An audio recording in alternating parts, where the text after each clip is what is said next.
Vocês se lembram que o Ló era um cara muito rico, mas a Bíblia diz que ele vivia incomodado porque Sodoma e Gomorra não temia a Deus. Então ele diz, aqui Paulo agora, em tudo somos atribulados, mas não angustiados. Interessante. Somos perplexos, mas não desanimados. Por quê? Na realidade, queridos, eu acho que que qualquer um que conhece a palavra de Deus e busca as coisas espirituais, ele fica completamente confuso com um mundo como esse. O Davi ficou assim, pensando, disse, mas Deus, não é possível. Eu tento servir, eu tenho tanto prazer nas suas coisas, e o ímpio é que está se dando bem. E está acontecendo isso, está acontecendo aquilo. E injustiças e a própria ideia da religião, que tem um conflito permanente de ideias, de conceitos e tudo mais. Por isso a ideia seria, estamos perplexos com a realidade dos dias de hoje. Quantos estão realmente andando com Deus? Sei lá, tão poucos. Então, quer saber? Eu cansei. Não, ele diz, perplexos, mas não desanimados.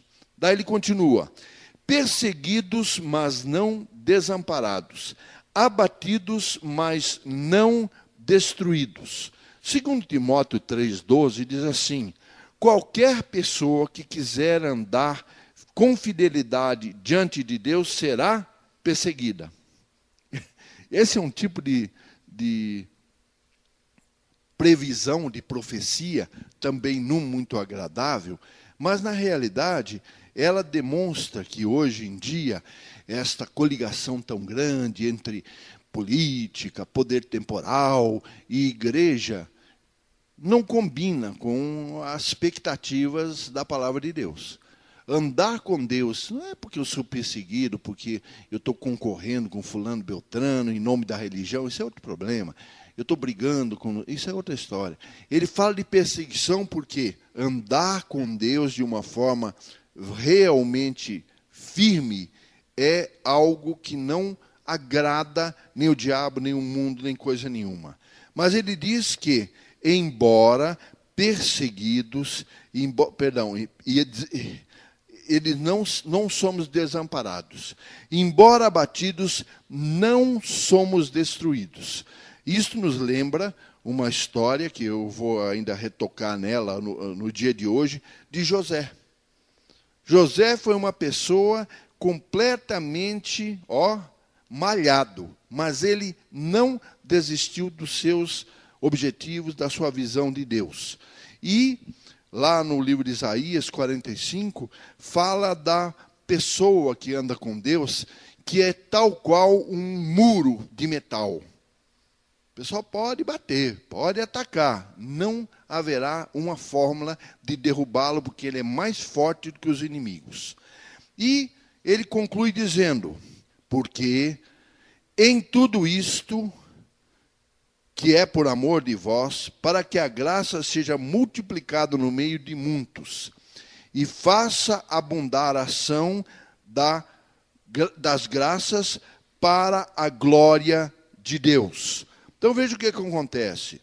Quando Jesus conversava com os seus discípulos, conversava com aqueles que na realidade transferiram para nós a mensagem do Evangelho, ele tinha a seguinte caracterização: vocês são a luz do mundo.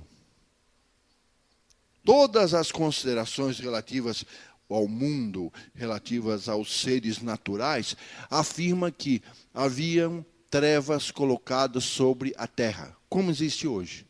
Ah, mas tem tanta iluminação, tem tanta coisa, tem cidades que dá para ver lá da lua. Não estou falando de luz artificial. Jesus está falando do efeito do comportamento das pessoas. E ele diz, vocês têm que brilhar com uma luz tão intensa que os homens vão crer em mim, Jesus, e vão glorificar a Deus que está no céu.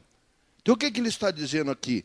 Tudo isso que está acontecendo não é um desinteresse de Deus, uma sina, coitado, o evangelho tem que ser, o salvo, o nome que você quiser usar, tem que ser um sofredor. Ele está dizendo que tudo isto é para a glória de Deus. Veja bem, isto nos dá uma indicação onde fica claro que eu, como pessoa que ando com Deus, estou sujeito a sofrer um tipo de provação, de problema e até perder coisas que eu dou valor especial. Só que, nos livro dos Provérbios, no capítulo 24, verso 16, ele diz que o justo pode sofrer um certo tipo de derrota, mas ele não permanece derrotado. Pois 7 vezes cairá o justo. 7 vezes é um número perfeito. O cara está caindo todo dia. Mas se levantará. Mas os ímpios são derrubados pela calamidade. Veja bem, nós temos um exemplo interessante na palavra de Deus, que aconteceu no reinado do famoso Ciro. É interessante que Isaías 45 diz que Ciro, não sendo judeu, não sendo da visão dos israelitas, ele foi tomado por Deus como um instrumento para fazer um objetivo. Ciro, você não me conhece, mas eu te escolhi para cumprir uma missão. E é interessante que o rei Ciro, ele, lá no livro de Esdras, ele determinou o seguinte: eu autorizo vocês voltarem para a cidade de Jerusalém, para a terra de vocês, para recomporem aquilo que o meu pai lá, Nabucodonosor, fez. Então o que aconteceu?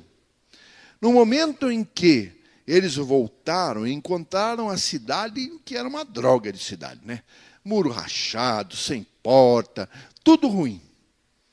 E eles decidiram que iam reconstruir.